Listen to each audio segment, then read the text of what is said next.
Magluluto tayo ngayon ng ginisang sardinas na may sayote.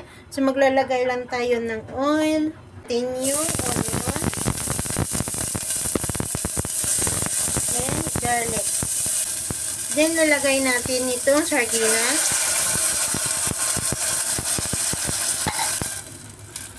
Yan, igigisa lang natin siya ng konti. Then, pagkatapos natin igisa, ay ilalagay natin itong sayote.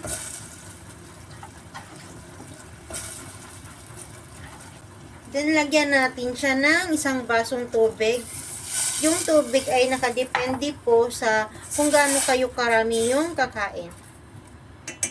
Then, takpan natin at saka pakuluan natin.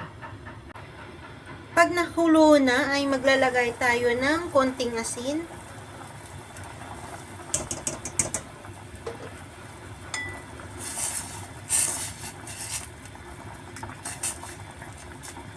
So, pagkatapos nating pakuluan ay titingnan natin kung malambot na yung sayote. Oh, so yun, malambot na yung sayote is pwede na nating i-serve. So, ito na yung ating nilutong sayote tsaka sardinas.